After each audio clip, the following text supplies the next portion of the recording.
It's our second day in Antarctica proper, and things are looking a little more wintry. We are in the Gerlache Strait, and there is a lot more ice out there today. Some of it is floating close to the ship. They say that 9/10 of an iceberg is below the water. Here is one about to hit the side of the ship. Here it comes.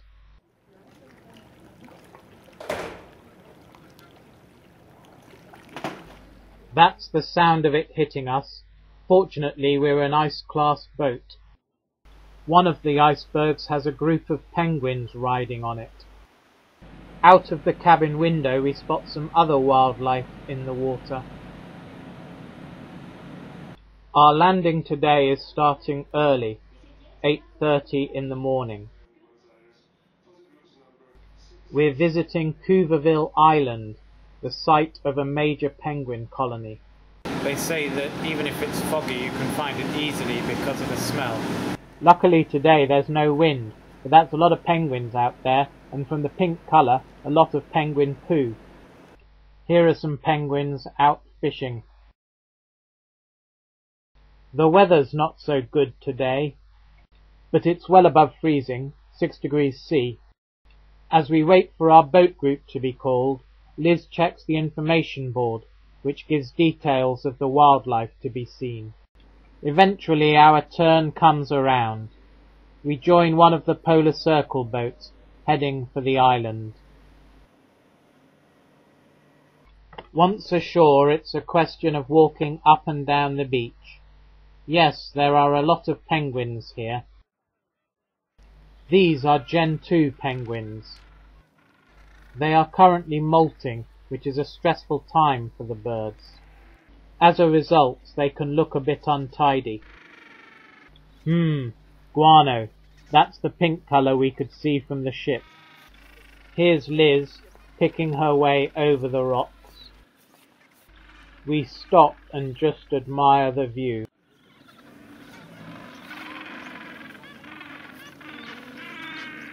Well, we've seen a lot of penguins, but what's this? Something to break the monotony. Non-penguin. These are skuas, which live and breed in the Antarctic. Apparently they have been seen at the South Pole itself. They are very protective of their nests, and will dive bomb you if you get too close. However, they themselves steal penguin eggs, and nest near penguin colonies for the purpose. They will even dine on the chicks. By this time of year they are looking rather too big, but the skua is hanging around anyway.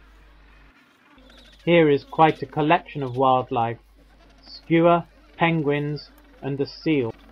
Oh, and there's another form of wildlife, Touristus photographicus, recognizable by the blue plumage. Scattered along the beach there is also evidence of a whale having once washed up here. And now it's time to say goodbye to Cuverville Island and its black and white scenery. Our ship weighs anchor and manoeuvres through waters filled with icebergs, en route to our next destination. We are heading for Paradise Bay, where we will land at the Argentinian station Almirante Brown. We have come from the South Shetlands to Graham Land, the northern Antarctic peninsula, and from our first stop, Cuverville Island, it's only a short way to Almirante Brown. We have the mainland on the port side and various islands to starboard as we sail towards Paradise Bay. At one point a whale is spotted. It's keeping a low profile, but there it is, the characteristic tail. Some more penguins are seen riding on an iceberg. Finally we enter Paradise Bay, and there's the Argentinian base, Almirante Brown. The ship parks and the landing operation begins. The boats seem to be going out a long way. Looks like quite a journey this time. They disappear round the headland, out of sight.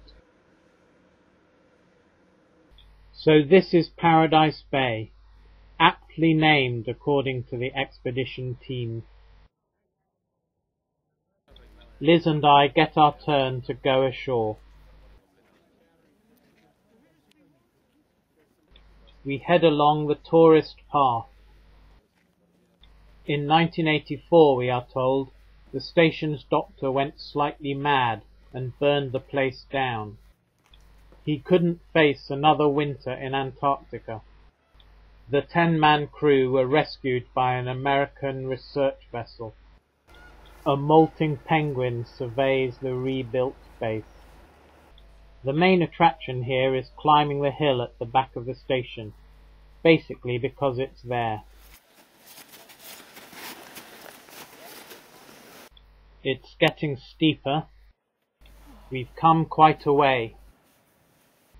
But there's still a rock to climb to get to the very top. Despite the marginal conditions, some plant life manages to survive on the rock. This landing has one other point of interest. Well, you're actually on the Antarctic mainland now. You've actually hit Antarctica. It turns out to be our only visit to the mainland. All our other landings are on offshore islands. To get back down the hill, it has been suggested the more foolhardy might like to slide down. I naturally count myself among the foolhardy.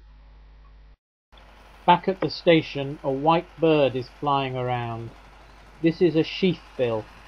It has unwebbed feet and is thus the only Antarctic land bird. This one has decided to have a bath. It doesn't seem to want to linger too long.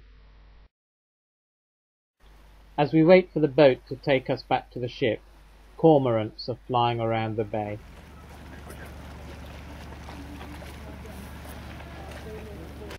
The station's Argentinian crew have been visiting the Fram.